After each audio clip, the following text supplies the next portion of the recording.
Gaza का गद्दार नया लीडर अबू शबाब, जिसको कत्ल किया गया 2 दिन पहले, उसी के ग्रुप के एक इंसान ने, जो मैंने आपको बता दिया था, अब उस ग्रुप ने नया लीडर चुन लिया है। स्क्रीन पर मौजूद जो टकला आपको नजर आ रहा है, ये टकला अब नया लीडर है उस गद्दार ग्रुप का। फिलिस्तीनी गद्दार ग्रुप का लीडर अब बन गया है गस्सान दुहाइन। जी हां, यह गस्सान दुहाइन नाम का आदमी फिलिस्तीनी है। इजराइल के समर्थन में उतरकर जिस संगठन ने गद्दारी की अपने ही मुल्क, अपने ही लोगों से, और फिर उसका अबू शबाब जो लीडर था पहला मारा गया, उसकी जगह अब ये जो है लीडर बन गया है। उधर इजराइल पहुंचा है जर्मनी का राष्ट्रपति, और जर्मनी के राष्ट्रपति ने कहा है कि हमने इजराइल का हमेशा साथ दिया है, और फिलहाल जो हमने हथियार देने कुछ बंद किए थे वो हम इजराइल को नॉर्मली कर देंगे, और नॉर्मल कर देंगे हथियार देना, और जो हथियार अभी हम नहीं दे रहे थे वो हम देना शुरू कर देंगे। इजराइल ने गाजा के अंदर हथियार टेस्ट किए हैं। ये आपको मैंने पहले ही बता दिया था। 2-2.5 साल तक बीच बीच में आपको ये मैं बता रहा था कि हो सकता है इजराइल इसमें, इस नरसंहार में हथियार टेस्ट कर रहा हो।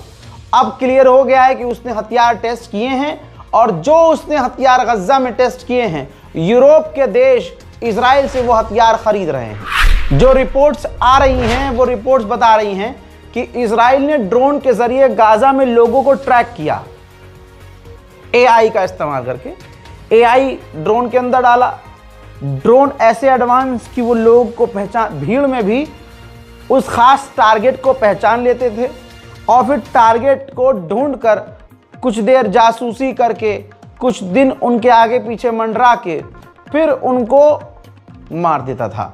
ऐसे इजराइल ने हजारों लोगों को फिलिस्तीन में कत्ल किया है। अभी भी अगर आपको ऐसा लग रहा है कि गाजा में सब कुछ नॉर्मल है, तो ये तस्वीर आपके लिए है।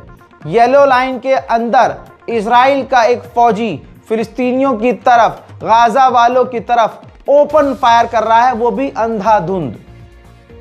ये बड़े दुख की बात है कि अब जो कल तक यूट्यूबर्स, मुसलमान यूट्यूबर्स गाजा और फिलिस्तीन की खबर बता रहे थे, अब क्योंकि व्यूज नहीं आ रहे हैं, नहीं हो रहा है जनरेट, तो नहीं बता रहे हैं।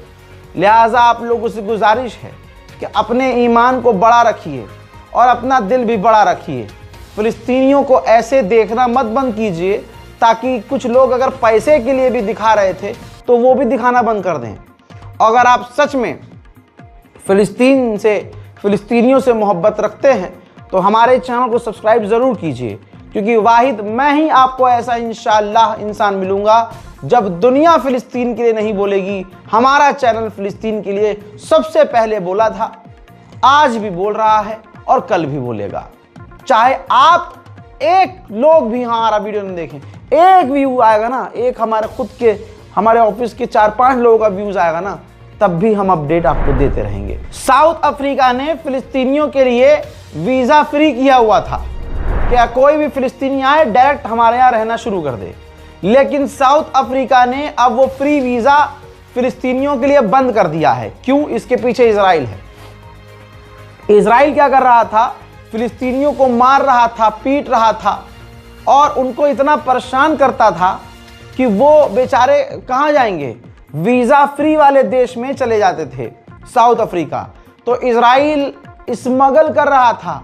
ये साउथ अफ्रीका ने अपने बयान में कहा है कि वीजा फ्री हम इसलिए बंद कर रहे हैं कि इजराइल जबरदस्ती फिलिस्तीनियों को स्मगल हमारे मुल्क में कर रहा था। आप सोच नहीं सकते इजराइल की हैवानियत, मतलब हैवानियत इतनी कि हैवान भी इजराइल की हैवानियत के आगे शर्मा जाए।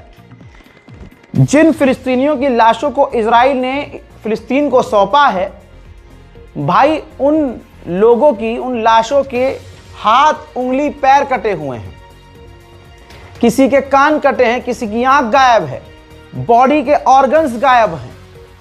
इतना हाल बुरा है उन फिलिस्तीनी लाशों का जिसे इजराइल ने लौटाया है कि परिवार वाले भी नहीं पहचान रहे हैं, खुदा की कसम अपने घर के लोग भी नहीं पहचान रहे हैं।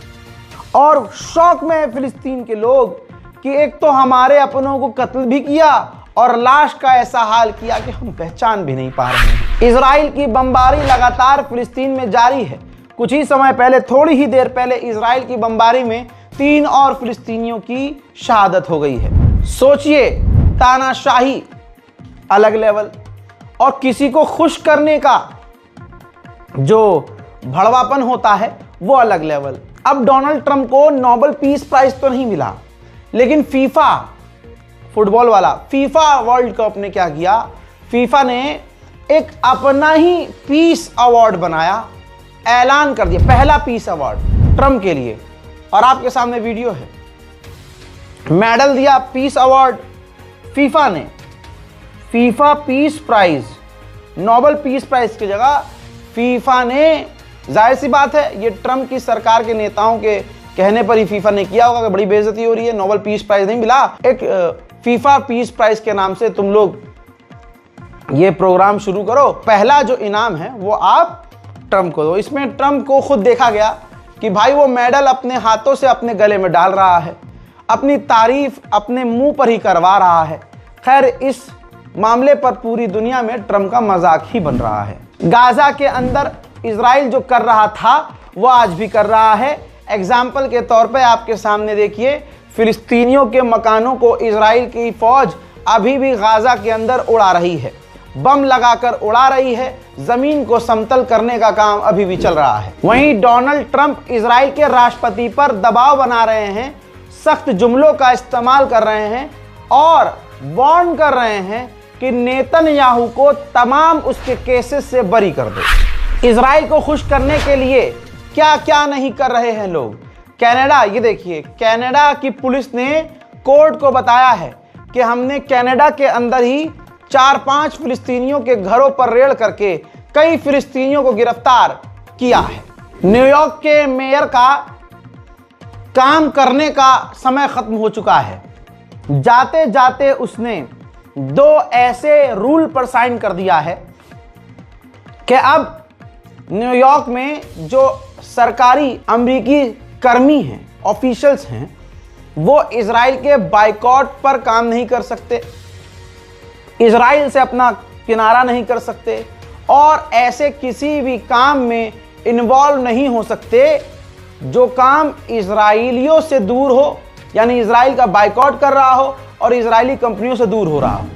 डोनाल्ड ट्रंप का प्लान अब यह है कि क्रिसमस से पहले नेतन्याहू को अमेरिका बुलाकर सीज फायर के सेकंड फेज का ऐलान कर दें। उधर ग्रीस ने अप्रूव अपने पार्लियामेंट में कर दिया है कि इजराइल से हम रॉकेट और मिसाइल सिस्टम भारी मात्रा में खरीदेंगे। कोलंबिया यूनिवर्सिटी अमेरिका की, जहां पर फिलिस्तीन के समर्थन में वहां के छात्र प्रदर्शन कर रहे थे और कोलंबिया यूनिवर्सिटी भी फिलिस्तीन के लिए नरम थी, लेकिन डोनाल्ड ट्रंप ने तब से अब तक इस यूनिवर्सिटी, कोलंबिया यूनिवर्सिटी को इतना टॉर्चर किया कि अब कोलंबिया यूनिवर्सिटी राजी हो गई है $21 मिलियन इजराइलियों को, यहूदियों को देने के लिए। कोलंबिया यूनिवर्सिटी पर ट्रंप ने यह इल्जाम लगाया कि आपने यहूदियों और इजराइलियों के खिलाफ नफरत फैलाई है और आपने प्रदर्शनकारियों का समर्थन किया है, लिहाजा पर फाइन लगेगा। और अब $21 मिलियन एक तरह से फाइन देने के लिए तैयार है कोलंबिया यूनिवर्सिटी। आज आप अगर देखेंगे, अगर आप बीजेपी के समर्थक नहीं हैं और किसी कंपनी में काम कर रहे हैं, तो जो आपका बॉस बीजेपी वाला समर्थक वाला होगा वो आपको नौकरी से निकाल देगा या आपको टॉर्चर करेगा। एकदम यही हाल है, तानाशाही जहां जहां हो रही है यही हाल होता है। आपकी स्क्रीन पर मौजूद ये नर्स हैं, डॉक्टर हैं सॉरी, ये ब्रिटेन के एक बड़े अस्पताल में काम कर रही थी। अब ये फिलिस्तीनियन सपोर्टर थी, फिलिस्तीन को सोशल मीडिया पर सपोर्ट करती थी, तो हॉस्पिटल ने इनको नौकरी से ही निकाल दिया है। हजरात, इस मामले पर मुझे आपको एक और चीज बतानी है भाई। अगर आपने होम बाउंड नेटफ्लिक्स पर नहीं देखी है, नेटफ्लिक्स पर जाइएगा, इंडियन मूवी है, धर्मा प्रोडक्शन ने बनाई है। भाई, मैंने अपनी पूरी जिंदगी में फिल्मों में हमेशा नकली बातें, नकली कहानियां या कुछ ना कुछ, अगर असली कहानी भी दिखाई जाती है तो उसमें कुछ ना कुछ कहानी मसाला डाला जाता है अलग से, ताकि वो कहानी और इंटरेस्टिंग हो जाए। गाना डाल दिया, कोई म्यूजिक वीडियो डाल दिया, आइटम सॉन्ग डाल दिया, कुछ फर्जी कहानी डाल दी, ताकि वो असली कहानी में मज़ा आ जाए, थोड़ी कहानी मसालेदार हो जाए। लेकिन होम बाउंड एक ऐसी फिल्म है कि भाई कोरोना काल में किस तरह से मजदूरों को सरकार ने पीटा, पुलिस ने ज़िंदगी तबाह की, और किस तरह से आज भी हिंदुस्तान में हिंदू समुदाय का बहुसंख्यक समुदाय दलितों को टॉर्चर करता है, ऊंच नीच जात पात कितना मानता है।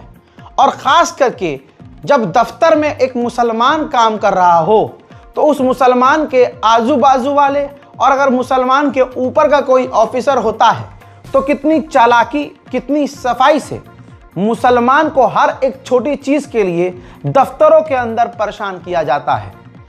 जाइए, ज़रूर देखिए। इजराइल इस वक्त चारों तरफ से परेशान है, उसने पंगे बहुत बुरे ले लिए हैं, उसको डर है। डर की वजह से सन 2026 में ही, शुरुआत में ही, वो अपना रक्षा बजट बढ़ाकर $34.6 बिलियन कर लेगा।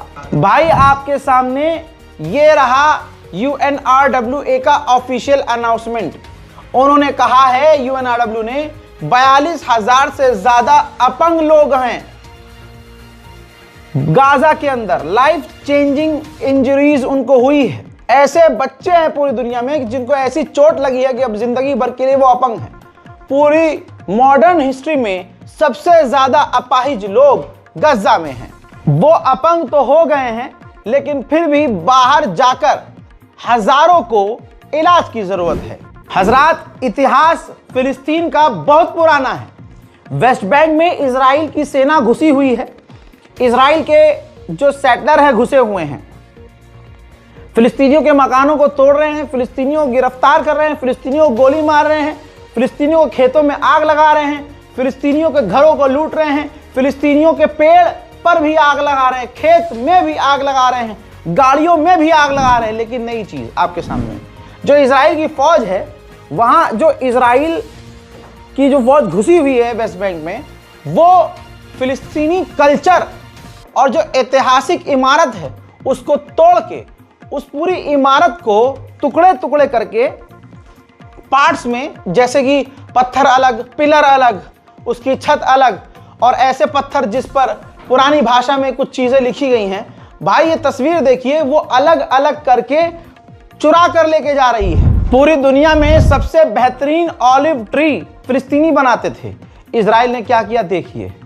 भाई आप देखिए, पहले ये 40,000 बनाते थे 2019 तक, फिलिस्तीनी 40,000 पेड़ बनाते थे।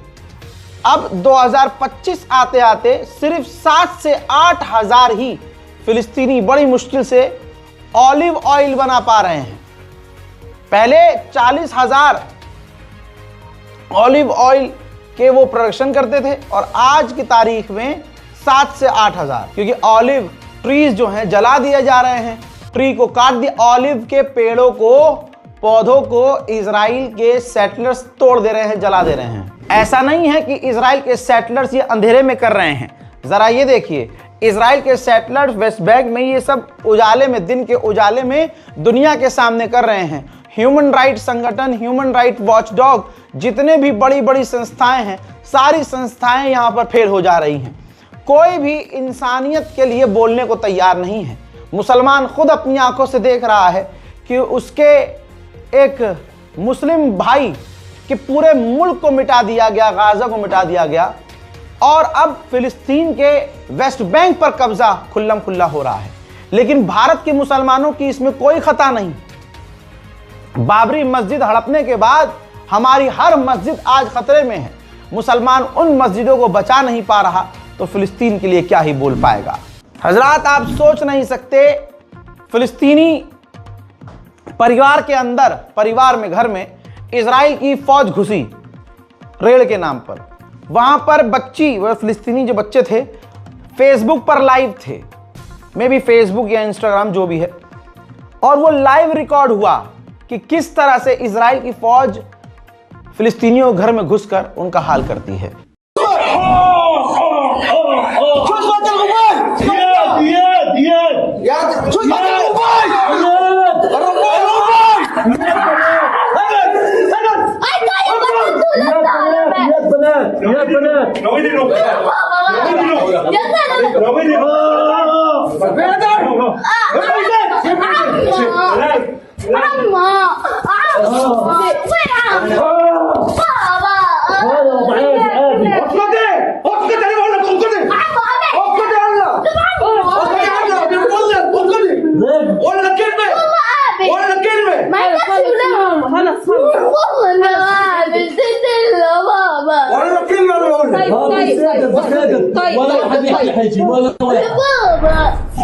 सिर्फ यही नहीं, वेस्ट बैंक में फुटबॉल का एक मैदान है। इजराइल की सेना, इजराइल की सरकार उस वेस्ट बैंक में मौजूद फिलिस्तीनी बच्चों का खेल ग्राउंड भी तोड़ने वाली है। हजरात, हमने तो 2 दिन पहले मैंने मदद भेज दी है। आप लोगों की दुआ से हम लोगों ने जो मेहनत करी, और अपडेट मेरे पास इस वक्त नहीं आ पाया क्योंकि बहन ने बोला है कि यहाँ इंटरनेट की बहुत दिक्कत है, काफ़ी प्रॉब्लम है, छोटी छोटी चीज़ों को अरेंज करने में दिक्कत हो रही है। लिहाजा आपके सामने बहुत जल्द तस्वीरें भी लाएंगे हम। हालांकि मुझे फिर बोल रहा हूँ, मुझे नहीं अच्छा लगता गाज़ा में मौजूद किसी भूखे परेशान हाल इंसान से कहूँ कि मैं मदद भेज रहा हूँ, मदद बांटते हुए वीडियो बनाओ, फ़ोटो खींचो, ये करो। लेकिन ठीक है, उनकी संस्था वहाँ काम कर रही है, तो फॉर्मली मैंने कह दिया है। अगर आप फिर भी हमारी तरह और हम सभी की तरह गाज़ा की मदद के लिए कुछ करना चाहते हैं तो इस बारकोड का इस्तेमाल कीजिएगा। लगातार स्टेबल तरीके से, बहुत समझदारी से हमारी टीम गाज़ा में थोड़ा थोड़ा करके मदद भेज रही है, और वो तमाम चीज़ें हम दिखा भी रहे हैं।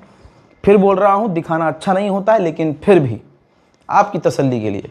लिहाजा आगे बढ़िए, मदद को आगे आइए, दुआओं में याद रखिए। कुछ नहीं कर सकते, अगर आप पैसे से कुछ नहीं कर सकते तो कम अज़ कम जो सबसे ज़रूरी है, जब आप नमाज़ पढ़ें, माफ़ कीजिएगा, नमाज भी कहाँ पढ़ते होंगे आप, है ना, तो नमाज़ पढ़ें। सारे नौजवानों से मेरी गुजारिश है भाई, जो अपनी ज़िंदगी में आप कर रहे हैं वो करो, लेकिन कोशिश ये करो कि नमाज भी पढ़ो।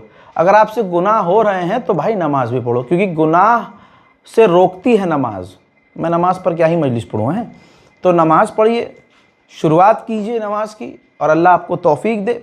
और जब आप नमाज़ पढ़ें, इबादत करें, तो ख़ुद भी दुआ कीजिए और अपने साथियों से भी कहिए कि गाज़ा, फ़िलिस्तीन और पूरी दुनिया के मुसलमानों के लिए दुआ करें। मैं हूँ रज़ा और आप देख रहे थे रज़ा ग्राफी अनस्क्रिप्टेड। जय हिंद।